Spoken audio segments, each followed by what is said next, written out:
आपल्या विविध मागण्यांसाठी पुण्यातील मांजरी परिसरात असणाऱ्या आदिवासी विद्यार्थ्यांच्या वसतिगृहातील हे सर्व आंदोलनकर्ते गेल्या 10 दिवसांपासून आंदोलन करत आहेत आणि त्यांच्या विविध मागण्या आहेत. काल देखील राहुल गांधी पुणे दौऱ्यावरती होते. छात्रों की गूंज या कार्यक्रमात देखील हा विषय पुन्हा एकदा चर्चेत आलेला आहे.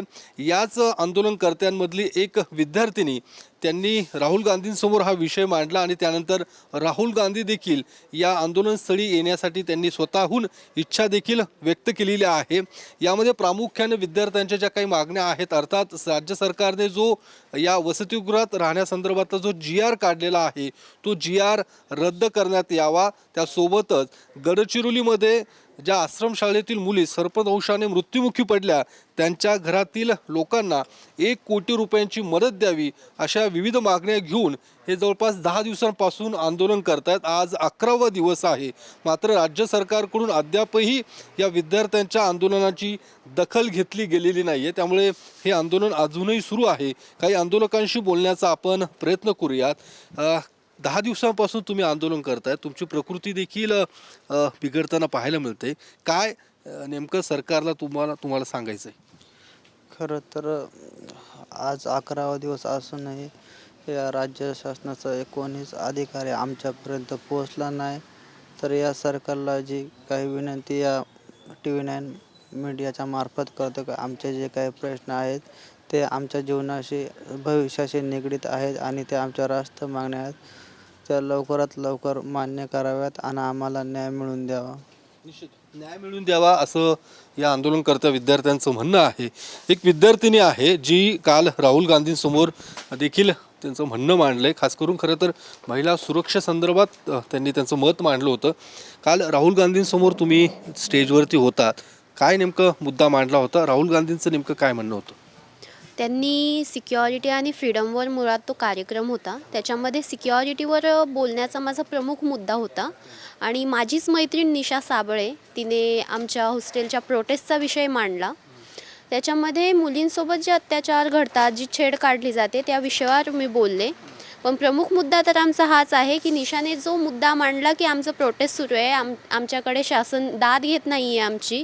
तर माझं हेच म्हणणं आहे की माझा जर हा व्हिडिओ पुढे पोहोचत असेल आणि सर्व माझी बोलणं ऐकत असतील तर आमच्या प्रोटेस्टला सपोर्ट करा आणि आमच्या मागण्या कशा लवकरात लवकर पूर्ण होतील. आणि राहुल गांधींसोबत बोलून आम्हाला एवढं तर कळलं आहे की राहुल गांधी पर्सनॅलिटी खूप छान आहेत आणि आम्हाला ते सपोर्ट करतील, ऑनलाईन असो ऑफलाईन असो. त्यांनी त्यांचं एक वक्तव्य मांडलं त्यांचं की मला तुम्ही बोलवा प्रोटेस्टच्या ठिकाणी, मी येईल आणि आम्ही अशी आशा करतो की ते आम्हाला सपोर्ट करतील आणि निदान ह्या स्टेटमेंटवरून तरी महाराष्ट्र सरकार आमची दाद घेईल आणि पुढच्या ज्या आमच्या मागण्या आहेत त्या पूर्ण करतील.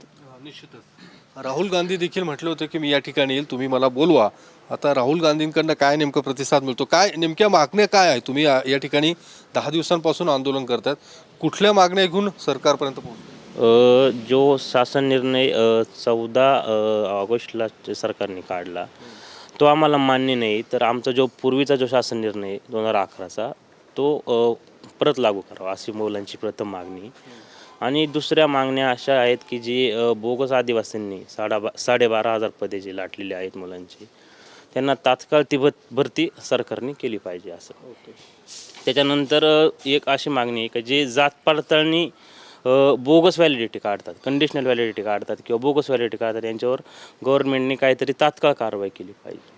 त्याच्यानंतर गडचिरोलीमध्ये ज्या मुलींचा मृत्यू झाला आहे त्यांच्या आईवडिलांना कम्पेन्सेशन भेटलं पाहिजे आणि आदिवासी विद्यार्थी किंवा आश्रमशाळेमधल्या विद्यार्थ्यांचा विमा उतरवला गेला पाहिजे. या सगळ्या संदर्भात तुम्ही सरकारला देखील भेटल्यात, आदिवासी विकास मंत्र्यांना भेटला होतात. काय नेमकं त्यांचं म्हणणं होतं? त्यांनी काय त्यांची भूमिका मांडलेली आहे? आदिवासी मंत्र्यांना आम्ही ज्यावेळेस भेटलो तर त्यांनी एक कंडिशन ठेवली की जर तुम्ही या लेटरवर जर तुम्ही साईन करत असाल तर आम्ही तुम्हाला CMला भेटवतो. आणि त्याच्यामध्ये लिहिलेलं होतं, चर्चा होण्या अगोदरच असं लिहिलेलं होतं का चर्चा सकारात्मक झाली आणि आम्ही आंदोलन मागे घेत आहोत, त्याच्यामुळं आमची चर्चा पुढं गेली नाही. मग आम्ही त्यांना म्हटलो की ही कंडिशन आम्हाला मान्य नाही. काल ज्यावेळी निशा साबळे या जेव्हा स्टेजवरती म्हणत होत्या की माझ्या हातात काही नाही, CM सगळं बघतो, त्यावर काय नेमकी काय चर्चा झाली होती? ज्यावेळेस आम्ही ह्या गोष्टी बोललो का जो GR आहे आदिवासी विकास विभाग काढतो, तर ही जी गोष्ट आहे जी वयाची अट आहे किंवा जे महागाई भत्ते आपल्याला वाढवायचे तर हे तुम्ही का नाही वाढू शकत. जे सचिव आणि आदिवासी मंत्री तिथे होते त्यांना आपण हा प्रश्न विचारला तर त्याच्यावर त्यांचं उत्तर होतं काय ते आमच्या हातामध्ये नाही, ते सर्व CM करतात आणि तुमची CM सोबत भेट घालून देतो, पण त्याच्या अगोदर तुम्हाला ह्या लेटरवर साईन करायला लागेल का ही कंडिशन तुम्हाला मान्य असेल तरच आम्ही तुम्हाला मुख्यमंत्र्याकडे घेऊन जातो. मग तिथं चर्चा सकारात्मक हो किंवा नकारात्मक हो, आम्हाला त्याचं काही घेणं देणं नाही, तुम्ही आंदोलन मागे घेणार ह्याच कंडिशनवर आम्ही तुम्हाला तिथे नेणार असं. असे आदिवासी विकास मंत्र्यांचं म्हणणं होतं. काय आता मग आंदोलन नेमकं कधी संपणार आहे? काय जोपर्यंत मागण्या पूर्ण होत नाही तोपर्यंत आंदोलन सुरूच राहील? हो सर, जोपर्यंत आमच्या जेवढ्या मागण्या आहेत तोपर्यंत जे पूर्ण होणार नाही तोपर्यंत आमचं आंदोलन चालू राहील. कालच्या राहुल गांधींच्या सोबत जे वक्तव्य केलं त्यांच्यासोबत ही सगळी चर्चा झाली, त्याच्यानंतर काही प्रशासनातील लोकांचा काही संपर्क झाला किंवा काय पुढे काही झाले हालचाल? सर अजून काही संपर्क झालेला नाही. ज्यावेळेस होईल त्यावेळेस आम्ही सकारात्मक चर्चा करण्यासाठी तयार आहोत. हो.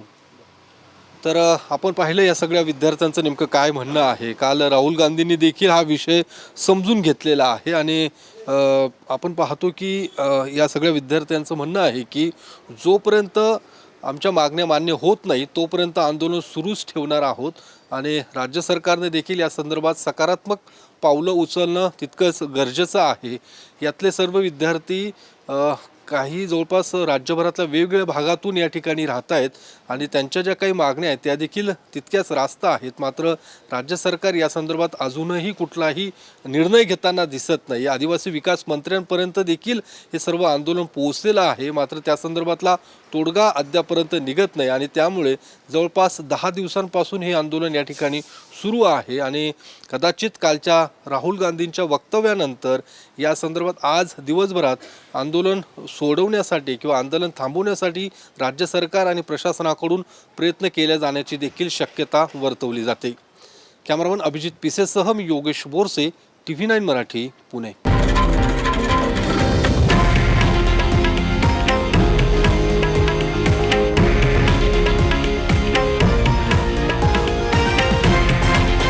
हे आहे देशातील नंबर 1 न्यूज नेटवर्क आणि आपण पाहत आहात TV9 मराठी, एकमेव.